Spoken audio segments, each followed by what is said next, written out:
साथियों, पिछले व्याख्यान में हमने मनुस्मृति के द्वितीय अध्याय में वर्णित माता पिता और आचार्य की महत्ता के विषय में वर्णन किया और किस प्रकार से इनका सम्मान करना चाहिए, इनकी आज्ञा का पालन करना चाहिए और इनकी आज्ञा का पालन करने से किस प्रकार से मनुष्य के समस्त जो कर्तव्य हैं उन कर्तव्यों की पूर्णता हो जाती है और इन तीनों की सेवा से ही समस्त कर्मों के फल की उसे प्राप्ति होती है। और यही प्रत्यक्ष परम धर्म, माता पिता और आचार्य की सेवा करना ही प्रत्यक्ष परम धर्म कहा गया है। उसके पश्चात महर्षि मनु जो है वो कहते हैं कि जो विद्या आदि है, विद्या धर्म और जो स्त्री रत्न है उसकी ग्राह्यता के विषय में वर्णन करते हुए कहते हैं कि इन्हें कहाँ से ग्रहण करना चाहिए, कैसे ग्रहण करना चाहिए, इसके विषय में वर्णन करते हुए वो कहते हैं कि जो विद्या है कि श्रद्ध धान्य है, शुभाम विद्याम आददिता अवरात्पि अंत्याद अपि परम धर्म स्त्री रत्नम दुष्कुलातपि। कि श्रद्ध धान्य है कि श्रद्धालु व्यक्ति, शुभाम विद्या की जो विद्या है कि जो श्रद्धालु व्यक्ति है उस श्रद्धालु व्यक्ति को, श्रद्धावान जो व्यक्ति है उस व्यक्ति को जो विद्या है, श्रेष्ठ विद्या है, उस और श्रेष्ठ विद्या अवरात अपि नीच जाति के व्यक्ति से भी, निम्न व्यक्ति से भी जो है उस श्रेष्ठ विद्या को आदि ग्रहण कर लेना चाहिए। कि नीच व्यक्ति से भी जो है श्रेष्ठ विद्या यदि प्राप्त हो रही है तो उस विद्या को जो श्रद्धायुक्त होकर जो विद्या प्राप्त करना चाहता है उसको अपनी अपेक्षा निम्न व्यक्ति से भी श्रेष्ठ विद्या को ग्रहण कर लेना चाहिए। अंत्यादपि परम धर्म, और जो चांडाल है उस चांडाल से भी उत्कृष्ट धर्म, यदि मोक्ष संबंधित धर्म, आत्मज्ञान संबंधित धर्म यदि उसे प्राप्त हो रहा है तो उस श्रेष्ठ धर्म को भी उसे प्राप्त कर लेना चाहिए, ज्ञान ले लेना चाहिए। दुष्कुलातपि स्त्री रत्न, और दूषित कुल से भी, नीच कुल से भी यदि शुभ लक्षणों से संपन्न यदि स्त्री की प्राप्ति हो रही है, स्त्री रत्न है विवाह आदि के लिए, तो नीच कुल से भी श्रेष्ठ स्त्री रत्न को स्वीकार कर लेना चाहिए। कि यहाँ पर ब्राह्मण, क्षत्रिय, वैश्य और शूद्र इनसे भी जो है विद्या प्राप्त करने के लिए कहा गया है कि ब्राह्मण, क्षत्रिय, वैश्य तथा निम्न जो व्यक्ति है उससे भी श्रद्धापूर्वक जो मोक्ष धर्म संबंधित ज्ञान को, आत्मज्ञान को, शिक्षा को प्राप्त करना चाहते हैं उसको प्राप्त कर लेना चाहिए। और श्रुति स्मृति भी एक धर्म की अपेक्षा अन्य जो लौकिक धर्म है वो यदि चांडाल व्यक्ति भी श्रेष्ठ धर्म के विषय में शिक्षा दे तो उसे भी ग्रहण कर लेना चाहिए, ले लेना चाहिए। साथ ही स्त्री जो है निम्न कुल में उत्पन्न हो वो, लेकिन दूषित कुल में उत्पन्न हो लेकिन श्रेष्ठ गुणों से संपन्न हो, पवित्र हो, अच्छे आचरण वाली हो, स्त्री रत्न हो, व्यवहार कुशल हो, तो ऐसी स्त्री को भी जो है नीच कुल से भी स्त्री रत्न को जो है ग्रहण कर लेना चाहिए। विष से भी अमृत को, बालक से भी सुंदर वचन को, और जो बैरी अर्थात जो दुश्मन है, शत्रु है, उस शत्रु से भी श्रेष्ठ व्यवहार को हमें ग्रहण कर लेना चाहिए। अर्थात विष से भी यदि अमृत की प्राप्ति हो रही हो, मिल रहा हो, विष से भी अमृत मिल रहा हो तो उसे ले लेना चाहिए। बालक से भी बालक भी यदि अच्छी ज्ञान दे रहा हो, अच्छी शिक्षा दे रहा हो, अच्छे वचन कह रहा हो तो उसे ग्रहण कर लेना चाहिए। शत्रु से भी श्रेष्ठ व्यवहार सीख लेना चाहिए। और अपवित्र स्थान से भी यदि स्वर्ण की प्राप्ति हो रही है तो उस स्वर्ण को जो है हमें ग्रहण कर लेना चाहिए। इस प्रकार विष आदि से अमृत आदि की ग्राह्यता के विषय में भी महर्षि मनु ने जो है उल्लेख किया है। साथ ही वो कहते हैं स्त्रियो रत्न अन्यथो, कि स्त्रियो रत्नानि अथ विद्या धर्म है शोचम सुभाषितम विविधानि च शिल्पानि समाधेयानि सर्वतः। स्त्री है रत्नानि अथ, कि स्त्री जो है, स्त्री जो रत्न है, स्त्रियों को और रत्नों को, कि स्त्री है स्त्रियां, रत्नानि अथ वो विद्या, कि रत्न आदि, मणि, माणिक्य, हीरे आदि, और विद्या अर्थात ज्ञान आदि। धर्म है शोचम, और धर्म को कि अर्थात धर्म तत्व को, यहाँ पे जो ऊ शब्द आया है रत्नानि अत ऊ, यह ऊ जो है वो पाद की जो पूर्ति है उसके लिए प्रयुक्त किया गया, ये निपात है यहाँ पर जो है, इसलिए उस ऊ को प्रयुक्त किया गया है। तो महर्षि मनु कहते हैं कि स्त्री, रत्न, विद्या, धर्म, शौचम, पवित्रता, सुभाषितम, अच्छी उक्तियाँ, सुभाषित सूक्तियाँ, विविधानि शिल्पानि और अनेक प्रकार की शिल्प विद्या, इन्हें यदि कहीं से प्राप्त हो रही हो तो इनको जहाँ जहाँ भी से भी ये मिले उनको ग्रहण कर लेना चाहिए। केवल ये नहीं सोचे कि किसी श्रेष्ठ जाति के व्यक्ति से ही मैं इन सब चीज़ों को ग्रहण करूं। यदि ये स्त्रियां, रत्न, विद्या, धर्म, पवित्रता, श्रेष्ठ वचन अथा सुभाषित और अनेक प्रकार की शिल्प विद्या आदि कहीं से भी प्राप्त हो रही हो, कोई भी जो है दे रहा हो, तो वहाँ से जो है उसको ज्ञान को, उस शिक्षा को जो है हमें प्राप्त कर लेना चाहिए, ग्रहण कर लेना चाहिए। उन सबसे लेने के लिए कहा गया है। और आपत्ति काल में अर्थात जो विपत्ति है, यदि कोई विपत्ति आ जाए अर्थात ब्राह्मण गुरु यदि उपलब्ध नहीं हो तो अब्राह्मण से जो गुरु है उससे भी अध्ययन का विधान बताया गया है कि आपातकाल में कि ब्राह्मण से भी भिन्न जो क्षत्रिय आदि हैं उनसे भी अध्ययन करने का विधान महर्षि मनु ने किया है, लेकिन उस गुरु का अनुगमन और सेवा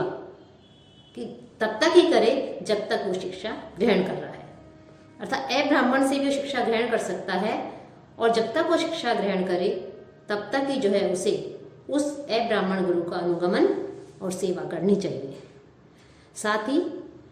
जो सर्वश्रेष्ठ सुगति चाहने वाला जो शिष्य है कि जो शिष्य है वो अपनी श्रेष्ठ जो गति है, श्रेष्ठ जो सुगति है उसको प्राप्त करना चाहता है, उत्तम गति को प्राप्त करने चाहने वाला, उत्तम मोक्ष को प्राप्त करने वाला ब्रह्मचारी जो है, वो ब्रह्मचारी जो बालक है वो सांगवेद के ज्ञाता भी अब्राह्मण गुरु के पास में अर्थात क्षत्रिय और वैश्य जो गुरु हैं उनके पास में जाकर सांगवेद को नहीं जानने वाले ब्राह्मण गुरु के पास में आत्यंतिक वास न करे अर्थात जीवन पर्यंत ब्रह्मचर्य अवस्था में वो नहीं रहे। कि मोक्ष आदि की प्राप्ति करने वाला, उत्तम गति को प्राप्त चाहने वाला जो शिष्य है वो अब्राह्मण गुरु और वेद ज्ञान से रहित ब्राह्मण गुरु के समीप भी अत्यधिक निवास नहीं करे। कि ब्राह्मण गुरु है लेकिन वो वेद आदि का अध्ययन ज्ञान को नहीं जानता है, तो ऐसे गुरु के समीप भी वो जो है अत्यधिक जो है वहाँ पर निवास नहीं करे। कि अध्ययन आदि से रहित ब्राह्मण गुरु के भी आश्रम में भी उस ब्रह्मचारी को नहीं रहना चाहिए। साथ ही जो शिष्य है वो गुरुकुल में यदि अत्यधिक काल तक रहना चाहता है कि उसका उपनयन संस्कार हो चुका है, अध्ययन कर रहा है, उसका अध्ययन काल समाप्त हो चुका है, लेकिन फिर भी यदि वो गुरु के पास में निवास करना चाहता है, अत्यधिक काल तक रहना चाहता है, तो उसे आजीवन तत्पर रह करके गुरु की सेवा, गुरु जो है उसकी परिचर्या सेवा जो है करनी चाहिए। कि वैसे तो गुरु के आश्रम में आजीवन वास का निषेध किया है, लेकिन यदि वो गुरु के आश्रम में रहना चाहता है, गुरु काल में अत्यधिक समय तक रहना चाहता है, तो जो ब्रह्मचारी गुरु के कुल में अपने जीवन तक निवास करना चाहे कि जब तक जीवित हूँ, जब तक शरीर नहीं छूट जाए, जब तक गुरु के पास में ही निवास करके ज्ञान प्राप्त करूँगा, तब तक जो है वो वहाँ रह करके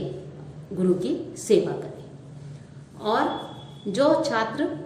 या जो शिष्य जीवन भर गुरु की सेवा करता है, वह शिष्य शीघ्र ही बिना किसी प्रयास के परमात्मा के नित्य धाम को प्राप्त कर लेता है। अर्थात जो गुरु की सेवा करता है, बिना विघ्न के सेवा शुश्रूषा करता है और शरीर त्याग पर्यंत पढ़ाने वाले, अध्ययन कराने वाले जो गुरु हैं उनकी सेवा करता हुआ वो बिना प्रयास के ही परमात्मा के नित्य धाम को प्राप्त करता है। और गुरु जो है से जब अध्ययन कर ले, गुरु से ज्ञान प्राप्त कर ले और उसके पश्चात गुरु जो है उन्हें दक्षिणा आदि भी दी जाती है। तो गुरु को किस प्रकार से दक्षिणा दी जाए, गुरु की दक्षिणा विधि क्या है, उस दक्षिणा विधि के विषय में वर्णन करते हुए कहते हैं कि यदि जो धर्म का ज्ञाता है,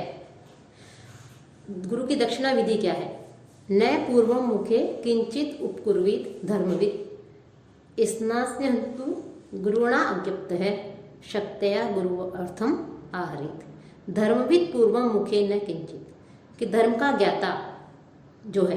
अर्थात धर्म को जानने वाला शिष्य जो है वो पहले गुरु को पूर्वम पहले मुखे न किंचित, पहले जो है वो गुरु को कुछ भी प्रदान नहीं करे। कि जब तक वो ज्ञान प्राप्त नहीं कर ले तब तक जो है केवल वो गुरु की सेवा में तत्पर रहे, गुरु की सेवा करे, और उस समय वो गुरु जब तक ज्ञान प्राप्त कर रहा है तब तक गुरु को कुछ भी प्रदान नहीं करे। और उसके पश्चात स्नास्य,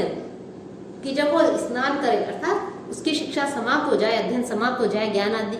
समाप्त हो जाए, तो समावर्तन संस्कार के समय तो गुरुणाम आज्ञप्त, गुरु की आज्ञा लेकर के शक्तया अपने सामर्थ्य के अनुसार गुरु अर्थम आहरेत, गुरु जो है उन्हें दक्षिणा प्रदान करे। अर्थात जो धर्मज्ञ जो ब्रह्मचारी है वो ब्रह्मचारी बालक अध्ययन काल में गुरु का जो है किसी भी प्रकार से जो है उसे दक्षिणा आदि नहीं करे, अदक्षिणा आदि नहीं दे, कुछ भी प्रदान नहीं करे, उस केवल गुरु की सेवा करे। लेकिन जब वो अध्ययन समाप्त कर ले और जब समावर्तन संस्कार हो तो समावर्तन संस्कार जो है उसको करने से पहले इस गुरु से आज्ञा प्राप्त करके ब्रह्मचारी बालक यथाशक्ति अपनी शक्ति के अनुसार जो है गुरु को दक्षिणा दे,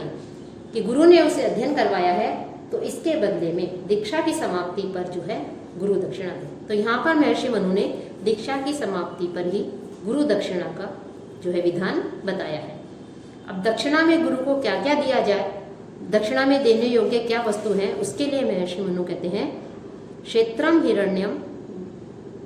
गाम अश्वम छत्र उपानहम आसनम धान्यम शाकम च वांसासी गुरुवे प्रीतिम आवहे, कि गुरु को क्षेत्रम कृषि योग्य भूमि, कि ब्रह्मचारी जो बालक है बटु है उसको ब्रह्मचर्य समाप्त करके शिक्षा पूरी करके ज्ञान प्राप्त करके गृहस्थ आश्रम में प्रवेश करने के लिए जो समावर्तन संस्कार है, समावर्तन काल है, उसमें गुरु दक्षिणा के रूप में गुरु को क्षेत्रम कृषि योग्य जो भूमि है वो,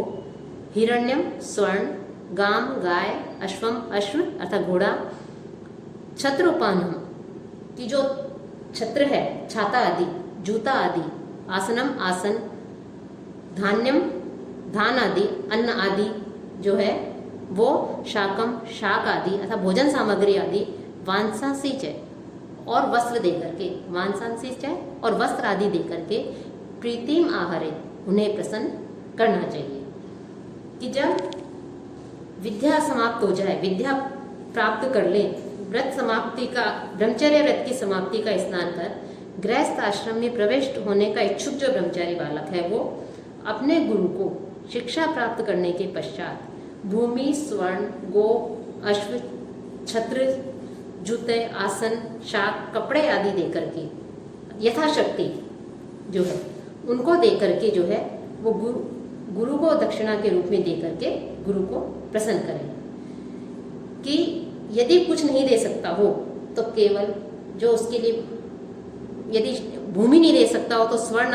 आदि दे, स्वर्ण आदि भी नहीं दे सकता तो गाय आदि दे। तो इस प्रकार से वो जो कुछ भी गुरु को आवश्यकता है गुरु से पूछ करके वैसे जो है गुरु को दक्षिणा आदि दे करके उन्हें प्रसन्न करना चाहिए। और जो नैष्ठिक जो ब्रह्मचारी है उस ब्रह्मचारी को गुरु का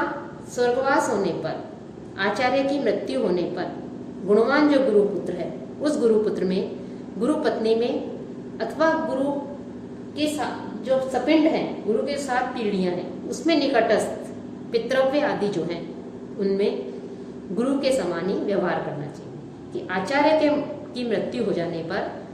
जो गुरुपुत्र, गुरुपत्नी, गुरु के सपिंड आदि के साथ भी गुरुवत जो है आचार करना चाहिए, गुरु तुल्य व्यवहार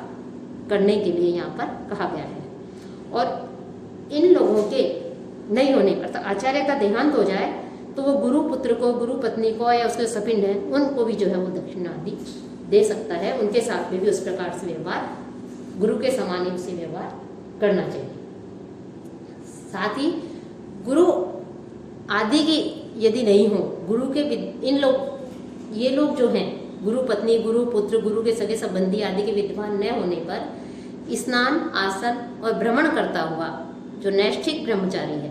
कि ब्रह्मचारी 2 बताए हैं जैसे कि पिछले व्याख्यानों में भी बता चुके थे, उपकुर्बाण और नैष्ठिक। तो उसमें जो नैष्ठिक ब्रह्मचारी है वो आजीवन गुरु के पास ही रहता है, तो अग्नि की परिचर्या करता हुआ अपनी देह सिद्धि करे, कि वो गुरु के आश्रम में निवास करे। गुरु के नहीं होने पर गुरु पुत्र के समीप, गुरु पत्नियां गुरु के जो वंशज है उनके साथ में रह करके जो है वो इस प्रकार से कार्य करे, और इनके विद्यमान नहीं होने पर स्नान आदि, आसन आदि, व्रत आदि का पालन करता हुआ, भ्रमण करता हुआ, अग्नि की परिचर्या करता हुआ अपनी देह को सिद्ध करे। इस प्रकार से जो है वो इन सारे कार्यों को वो करे। इस प्रकार से जो ब्राह्मण अखंडित ब्रह्मचर्य का पालन करता है वह श्रेष्ठ स्थान को प्राप्त करता है कि जीवन पर्यंत गुरु की और गुरुकुल की, गुरु के जो वंशज हैं, गुरु जो पुत्र है, उनकी सेवा का क्या फल मिलता है। जीवन पर्यंत गुरु की सेवा करने पर, गुरु के मृत्यु हो जाने के पश्चात गुरु पुत्र आदि से लेकर अग्नि तक की शुश्रूषा करने वाला, अखंडित ब्रह्मचर्य व्रत का पालन करने वाला जो ब्राह्मण नैष्ठिक ब्रह्मचर्य का जो व्रत है उसका आचरण करता है, उसका पालन करता है, वह उत्तम स्थान अर्थात ब्रह्म पद मोक्ष को प्राप्त करता है और फिर इस संसार में कर्मवश से उसे जन्म नहीं लेना पड़ता। अर्थात मृत्यु के पश्चात ऐसे अखंडित ब्रह्मचर्य का पालन करने वाले ब्रह्मचारी जो है वो स्वर्गलोक की प्राप्ति होती है, मोक्ष को प्राप्त करता है और इस धरती पर पुनः जो है उसका पुनर्जन्म नहीं होता। पुनर्जन्म के बंधन से वो मुक्त हो जाता है कि जो बालक सर्वदा, जो ब्रह्मचारी सर्वदा ब्रह्मचर्य व्रत का नियम पूर्वक पालन करता रहता है, वह उस परम तत्व के लोक को प्राप्त कर लेता है जहाँ से पुनर्जन्म का बंधन नहीं छूट जाता है, अर्थात उसे जो है मोक्ष की प्राप्ति हो जाती है। आजीवन गुरु की सेवा करने से जो ब्रह्मचारी है उस ब्रह्मचारी को मोक्ष की प्राप्ति हो जाती है। तो इस प्रकार से ये ब्रह्मचर्य के नियम, कर्म, गुरु के महत्ता आदि के विषय में वर्णन करने के साथ ही महर्षि मनु के द्वारा वर्णित द्वितीय अध्याय समाप्त होता है।